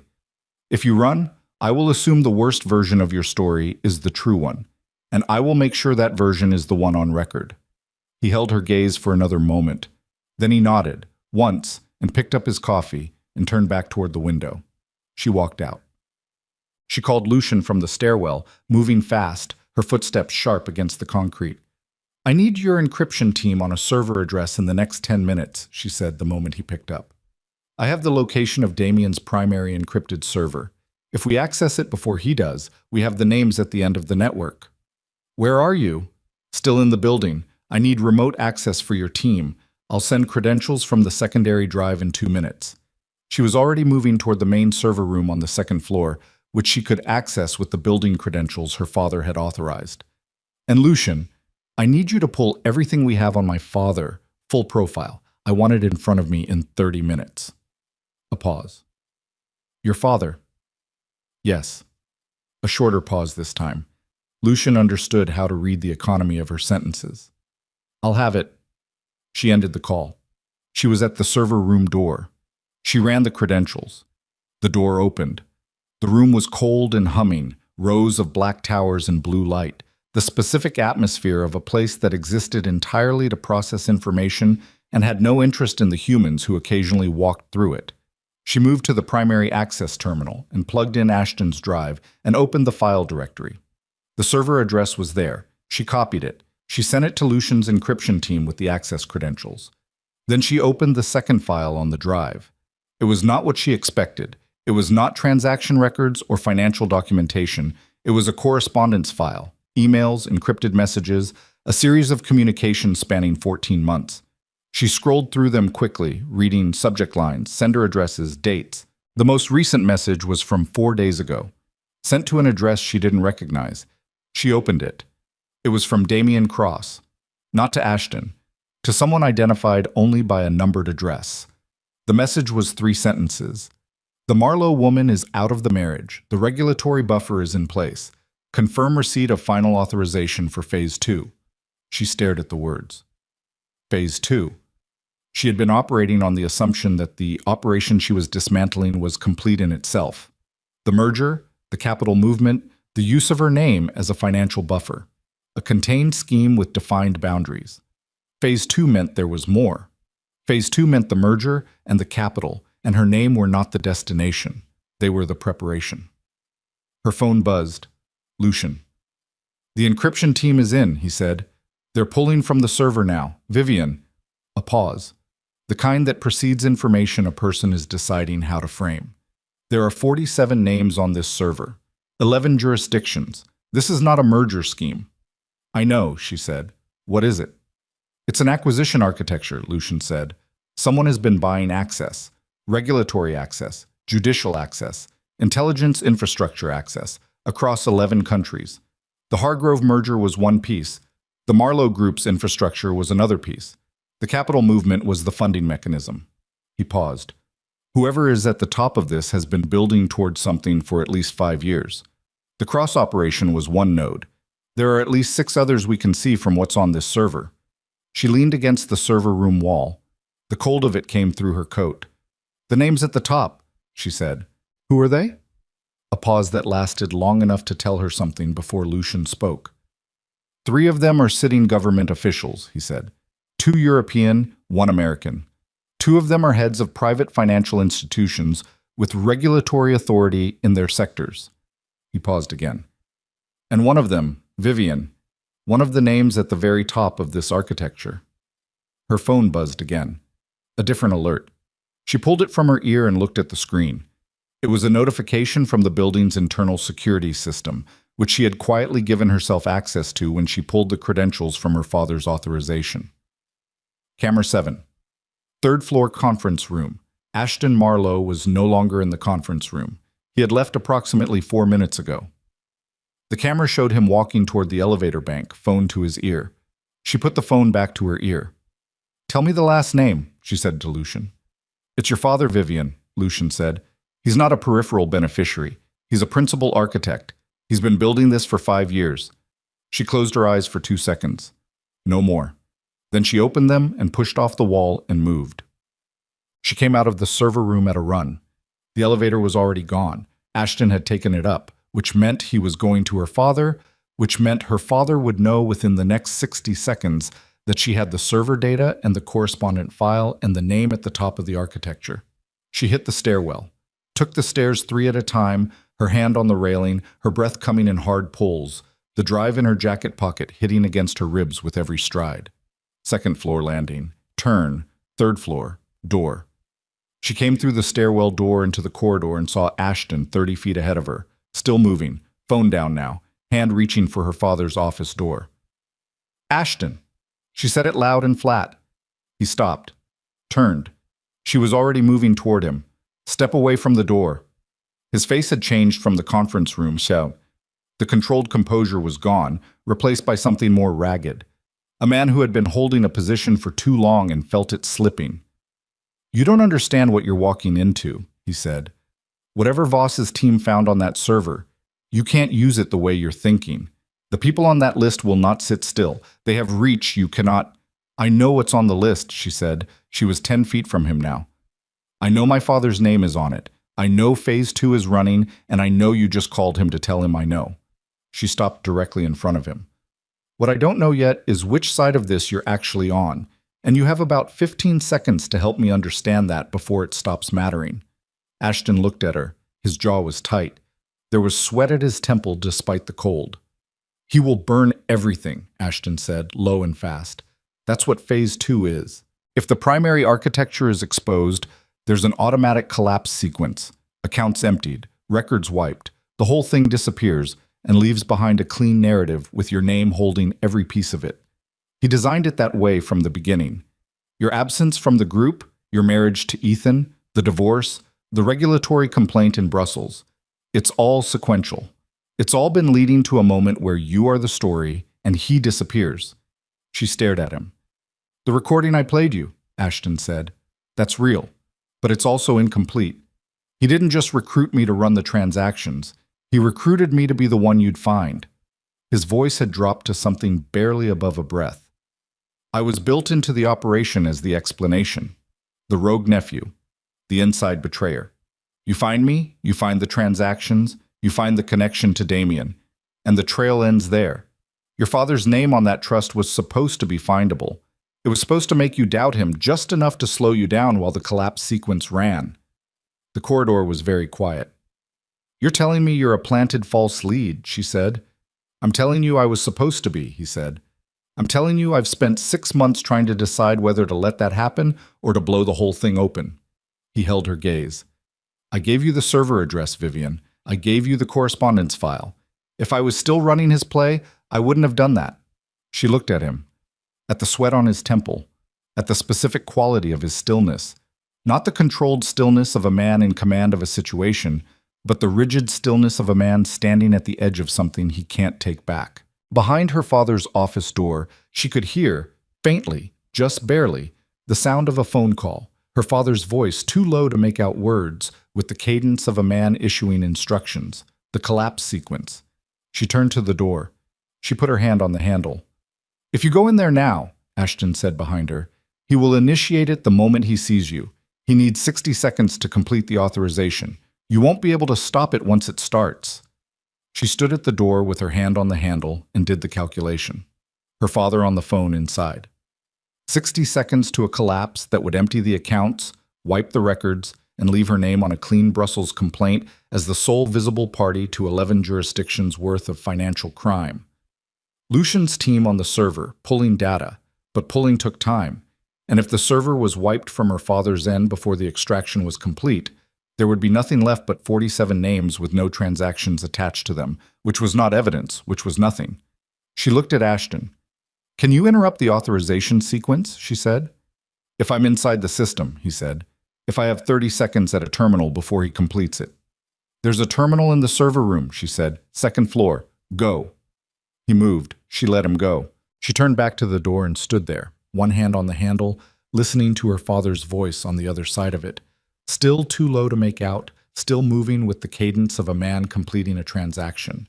And she counted seconds in her head, and she waited, and she thought about 9 years of distance and one morning of believing they were on the same side. And she thought about what it meant to be the daughter of a man who had designed her role in his collapse as a piece of architecture before she had even decided to come home. 30 seconds. She heard the cadence of her father's voice change, sharper, then stopping, the specific stop of a man who has just encountered an obstacle in a sequence he believed was already running. Ashton had reached the terminal. She opened the door. Her father was standing behind his desk, phone in hand, and he looked at her when she came in with an expression she had never seen on his face in 40 years of living. Not the controlled assessment, not the strategic patience, not even the brief crack she'd seen earlier that morning. He looked cornered. "Step away from the phone," she said. He didn't move immediately. His eyes went to the phone, then to her, then to the door behind her, running the same calculation she'd been running for the last 30 seconds, arriving at the same answer. "It's already running," he said. His voice was steady. Impressive, she thought, in a distant way. Even now, the performance of control. "It's not," she said. "Ashton is in the server room." Something shifted behind her father's eyes. "You trusted him," her father said. Not an accusation, a recalibration. "I didn't trust him," she said. "I gave him a choice. There's a difference." She walked toward the desk. "Put the phone down." He looked at her for a long moment. Outside the window, Geneva was fully awake now, the lake silver bright, the city moving through its morning without any knowledge of what was happening in this room, on this floor, between these two people. He set the phone on the desk. She picked it up. The call was still connected. She put it to her ear. On the other end, a voice, calm, accented, European, said, "The authorization is incomplete. We are waiting for confirmation." She said, "The authorization is canceled." A silence. Then, "Who is this?" "This is Vivian Marlowe," she said, "and I need you to stay on this line because in approximately 4 minutes I am going to connect you to a legal team and you are going to want to be the first person on your end of this network to start talking." She lowered the phone. She looked at her father. He was looking back at her with the expression of a man who has just watched something he spent 5 years building come apart in a single morning, and who is, despite everything, not entirely without the capacity to recognize when he has been outmaneuvered. "You came home," he said quietly, almost to himself. "I came home," she said. "That was your mistake." Her phone buzzed. Lucian's team. Extraction complete, 47 names, full transaction records, 11 jurisdictions, everything intact. She had it all. What happened next was going to be loud and long and ugly in the specific way that things are ugly when they are true, and she was going to be at the center of it in a way that could not be managed quietly. She had spent 8 years being quiet. She was done with that now. The call lasted 4 hours and 17 minutes. Vivian sat in her father's office. He had been moved, quietly, by 2 of Lucian's people who had arrived by helicopter 40 minutes after she opened the door, and she had watched him walk out with the specific stillness of a man who had decided that resistance at this particular moment was a calculation he couldn't win. And she stayed on the phone while Geneva moved through its morning outside the window, and she talked to lawyers, then to a regulatory contact Lucian's team had woken up in Brussels, then to a woman at a European financial oversight body whose name Vivian had carried in her memory for 6 years as someone her grandfather had trusted, then back to lawyers, then to Lucian himself, twice, then to a man in Washington whose title she did not say aloud and whose involvement she had decided on somewhere in the middle of the 3rd hour when it became clear that 11 jurisdictions meant this was not a thing that could be handled inside any single system. She drank 3 cups of coffee. She did not eat. She was aware of being hungry the way you are aware of a sound in another room. Present, noted, not relevant yet. At 11:43 in the morning, the Brussels complaint filed under her name was suspended pending investigation of the filing party. At 12:07, the first of the 11 jurisdictions issued a provisional freeze on the accounts identified in Lucian's server extraction. At 12:51, the third and fourth jurisdictions followed. By 2 in the afternoon, 9 of the 11 had active freezes in place. The capital Damien had moved was in a holding status that made it functionally untouchable from either direction. And the 47 names on the server were in the hands of enough separate legal bodies that no single one of them could quietly make the file disappear. At 2:15, Vivian set down the phone. She sat in the chair behind her father's desk. She had moved to it at some point during the 3rd hour without consciously deciding to. And she looked at the lake through the window and felt the specific quality of exhaustion that comes not from physical depletion, but from operating at maximum cognitive intensity for an extended period. Her hands were steady, her mind was clear, her body felt like furniture. She sat there for 7 minutes without moving. Then she stood up, picked up her coat, and went to find Ashton. He was in the server room where she'd sent him, sitting on the floor with his back against the wall and his knees up, looking at nothing in particular with the expression of a man on the far side of an adrenaline crash. He looked up when she came in. He didn't say anything. She sat down on the floor across from him. This was not a thing she had planned. Her body simply went there, tired of performing verticality. "The freezes are in place," she said. "The extraction held. We have everything." He nodded slowly. His face was gray under the fluorescent light. "What happens to me?" he said. Not a question exactly. The flatness of someone asking about weather. "That depends on the jurisdictions," she said, "and on what you cooperate with." She looked at him directly. "You ran the transactions. That's real, and it has consequences. But you also built the documentation that broke the case open. Both of those things are true, and both of them will be on the record." He was quiet for a moment. "And your father?" She thought about her father walking out of his own office, between 2 of Lucian's people, with the controlled expression of a man who has been outmaneuvered and knows it, and is already calculating his next position from inside whatever cage he finds himself in. She thought about a recording of his voice saying the documentation will support whatever version of events is most useful. "My father will have very good lawyers," she said. "He has always had very good lawyers. And the case against him is strong enough that even very good lawyers are going to have a limited set of options." She paused. "He won't disappear. That's what I can promise you. Whatever deal he tries to negotiate, the server data is in too many hands now for him to make it go away." Ashton looked at the floor. "I didn't want this," he said. "I want you to know that. When he recruited me, I was 27. I thought I understood what I was agreeing to. I didn't understand the full shape of it until I was already inside it and the door behind me was gone." She looked at him, at the lines around his eyes that were new since she'd last seen him 9 years ago, at the posture of a man who had been carrying a weight in a direction nobody could see for too long. "I believe you," she said. And she did. Not because it absolved him, but because it was true, and she was done performing certainties she didn't have. He looked up at her. Something in his face shifted. Not gratitude exactly, more the expression of a person who expected condemnation and received accuracy instead, and found accuracy, in its own strange way, harder to carry. "What do you need from me now?" he said. "A full written account," she said. "Everything, sequence, communications, your father's recruitment conversation, the transaction methodology, all of it. In your own words, not through a lawyer first." She paused. "The lawyers come after. The account comes first while it's still clean in your memory." He nodded. "Okay." She pushed herself up off the floor. Her knees complained about it. She was 34 years old and felt, at this specific moment, considerably older. "Ashton," she said, at the door. He looked up. "The recording you played me, the one of my father." She held his gaze. "Is there anything on it that isn't real?" A long moment. "No," he said. "It's real. All of it." She nodded once. She walked out. Damien Cross was found at 4:40 in the afternoon at a private airfield 40 kilometers outside Geneva, sitting in a departure lounge with a carry-on bag and a passport that was genuine but registered to a name that was not his. He was found not by law enforcement. The jurisdictional paperwork for his detention was still processing, but by two of Lucian's people who had been tracking his phone's last known signals since that morning and who arrived at the airfield with the calm efficiency of individuals who did this kind of thing regularly and had no particular feelings about it. He did not run. This was consistent with what Vivian knew of him. Damien Cross was not a man who ran because running was an admission, and Damien Cross did not admit things. He sat in the departure lounge and looked at Lucian's people when they walked in and said, with the specific flatness of a man reading from a prepared script, "I'd like to speak to my attorney."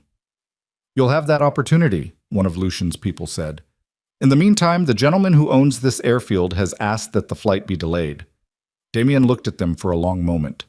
Then he set down his carry-on, settled back in his chair, and waited with the patience of a man who had decided that his next move required information he didn't yet have. He was still waiting when the Swiss authorities arrived 40 minutes later. Vivian learned about his detention from Lucian at 5:20 via a call that lasted 3 minutes. She was in a hotel room by then, not the Meridian, which was still in Manhattan Harbor, but a room Lucian's team had arranged 2 blocks from the Marlowe Group building, unremarkable, clean, with a view of a courtyard rather than the lake. She was sitting on the edge of the bed with her coat still on when the call came. She listened. She said, "Good." She ended the call. She sat for another moment, and then she took off her coat and lay down on top of the covers, fully dressed, and closed her eyes. She did not sleep, but she lay there in the dark behind her eyes and let the last 24 hours move through her without trying to organize it, without extracting lessons or cataloging outcomes, just letting it exist as a sequence of events that had happened and were now behind her. Her father, in a room somewhere, with very good lawyers. Ashton, in a server room, writing a true account of a thing he had agreed to at 27 and had been trying to find his way out of ever since. Damien, in a departure lounge, performing composure for an audience that wasn't watching anymore. Ethan, in Manhattan, in a corner office, watching things collapse at a distance for the second time in a week. And herself, here, in a hotel room in Geneva, on top of the covers, still wearing her shoes, because the last 24 hours had not included a moment that felt like a reasonable place to take off her shoes.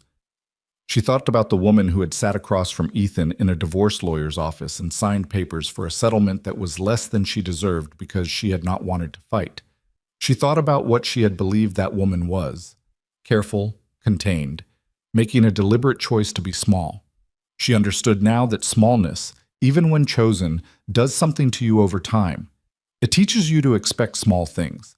It shrinks the parameters of what you think you're allowed to want or reach for or fight for. And then one day someone tears the papers in half because the number isn't high enough for him, and the smallness you've been wearing like a coat turns out to have been a cage, and the cage door was open the entire time. She had walked through the door. It had cost her more than she'd expected and less than she'd feared, and she was not going to pretend that either of those things was simple. She took off her shoes. She pulled the covers over herself without getting undressed.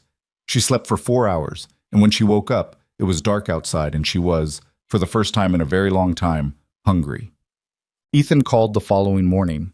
She was on her second coffee at a table by the courtyard window, and she looked at his name on the screen for 2 rings before she picked up. "I heard about Geneva," he said. His voice was careful. Not the stripped-down rawness of the restaurant. Something more composed, but composed in a different way than before, less performative. "About your father, the arrests." A pause. "Are you okay?" "I'm functional," she said. "That's the honest answer." A brief silence. "That's fair." Another pause. "Damien's attorneys are saying he'll cooperate with the jurisdictional investigation in exchange for reduced exposure, which means most of what he knows is going to come out regardless." "I know." "The merger is dead," he said. "Hargrove walked this morning. Caldwell Cross is... The company is going to have to restructure. Significantly." He said it without the specific kind of pain she might have expected, which told her something. "I've been sitting here trying to figure out how to say this, so I'm just going to say it. The company surviving or not surviving, it matters less to me than I thought it would. That's a strange thing to discover. He paused. I think I made it the whole thing. The whole thing that I was. And somewhere in there I let that be the reason for everything, including the things I should have been ashamed of. She held the phone and looked out at the courtyard. A bird was doing something purposeful in the corner of it, making small hops, looking for something it seemed to believe was there. I know you didn't know the full extent of what Damien was building, she said. That's in the record. It'll matter legally. I'm not calling about the legal picture, he said. I know, she said. A silence that wasn't uncomfortable, just present. I'm sorry, Vivian, he said. Not the version I said at the restaurant. I mean, I've been sorry about that too, but this is different. I'm sorry for the 8 years of not looking at you, not actually looking. I told myself I knew you. I didn't. I knew what you let me see, and I didn't want to look past it because looking past it would have required me to be a different kind of person than I was being. His voice was even, which cost him something. She could hear the cost. That's on me. That's entirely on me. She thought about what to say. There were several things she could say that were true, and truth, she had learned, was not always the same as useful, and useful was not always the same as kind, and kind was not always the same as honest. She tried to find the place where all four of those things overlapped. You should rebuild, she said finally. Not the company necessarily. Maybe the company, but yourself. Start with that. She paused. You're not a villain, Ethan. You made choices that hurt me. Those things can both be true. A long exhale on the other end. Yeah, he said quietly. Yeah, okay. Take care of yourself, she said. You too, he said. And meant it, she thought. She thought he genuinely meant it, and that this was, in its small way, a kind of ending. She put the phone down. The bird in the courtyard had found whatever it was looking for and was gone. She spent 3 more days in Geneva, working with the legal teams and the oversight bodies, and the slow institutional machinery of 11 jurisdictions, trying to coordinate a case that none of them had ever been asked to coordinate before. She slept in the hotel. She ate real meals. She called Lucian each morning with status updates, and he responded with resources. Lawyers, analysts, a forensic accounting team that had flown in from London who worked 16-hour days and communicated exclusively through annotated spreadsheets. On the 4th day, her father's lawyers made their first offer to the oversight body. Full cooperation in exchange for consideration on sentencing. The oversight body declined the terms and sent a counter. The lawyers went back. This process, she was told by the woman at the European Financial Oversight Body, who had become something like an ally over 3 days of phone calls, would take months, possibly longer. The case was real, the evidence was overwhelming, and the 47 names meant that every one of them would spend considerable energy trying to position their cooperation as more valuable than the next person's, which was, in some ways, the most efficient possible outcome. A room full of people with shared secrets and individual lawyers was a room that tended to produce testimony. Her father called her once on the 2nd day. She picked up. He said, I want you to know that the recording Ashton played you was not fabricated. I know, she said. A pause. You knew before I told you. I knew when you handed me the audit file, she said. A man who was protecting himself would have given me a curated file. You gave me everything, including the page that implicated you. She paused. You knew I'd find it. You wanted me to find it, because you wanted me to understand the full shape of it before you lost the ability to control what I knew. A long silence. You're very much like your grandfather, he said. She didn't respond to this. It wasn't a compliment exactly, and it wasn't an insult exactly, and she wasn't sure it required either acceptance or rejection. It was simply a true thing, said by a man who was now facing the consequences of having built something her grandfather would have recognized and might have respected, and would never have been caught running. Your lawyers will handle it from here, she said. I won't interfere with the legal process, and I won't advocate against you beyond what the record already contains. She paused. That's what I can offer. Another silence. That's more than I deserve, he said. Yes, she said. It is. She ended the call. She stood at the hotel window for a while, looking at the courtyard, and she felt the specific sadness of a thing that cannot be fixed. Not the sharp sadness of betrayal or the hot sadness of anger, but the older, quieter sadness of understanding exactly how something went wrong and knowing that understanding it doesn't undo it. Her father had built an empire and then had let the empire become the thing he protected instead of the people around him, and she had spent 9 years trying to escape that gravity, and she had not escaped it entirely, and that was simply true. She let it be true. She did not try to resolve it into something cleaner. She picked up her coat. She had a meeting in 40 minutes. Lucian was waiting for her at a cafe 2 streets from the hotel, a small place with outdoor tables despite the autumn chill, and he was the only person at the outdoor tables because he had, characteristically, not asked whether it was cold. He had just sat outside and waited. She sat across from him. He poured her coffee from the carafe on the table without asking.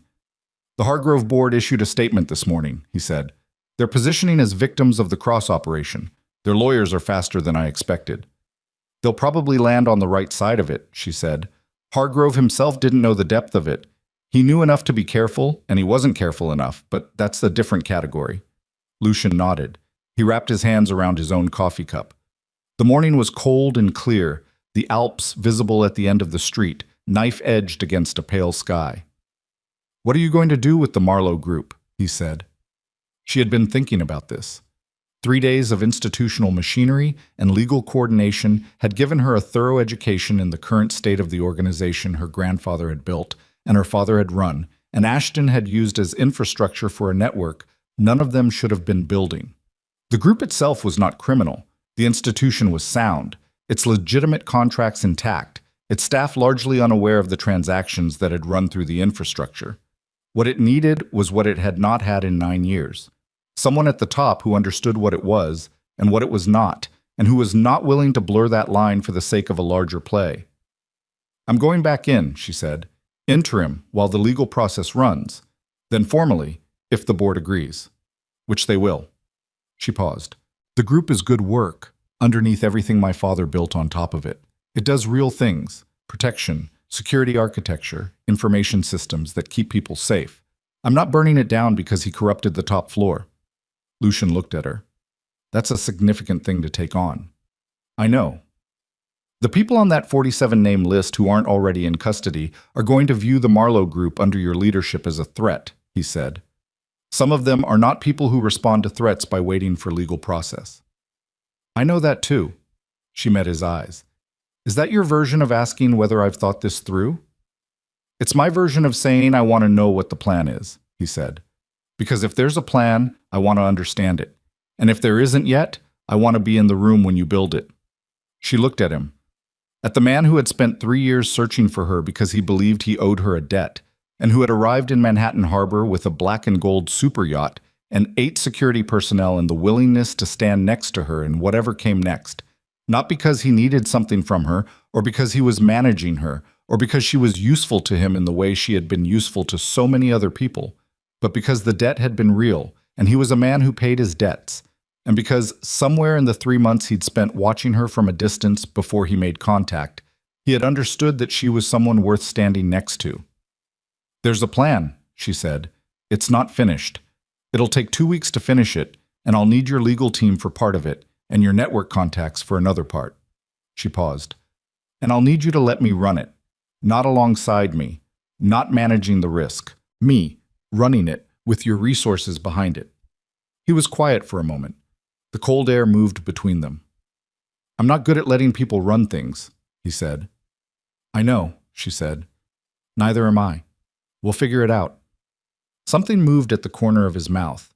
Not quite a smile, closer to the acknowledgement that a smile would be appropriate, from a man who had spent so long in rooms where smiling was a liability that the expression had become effortful.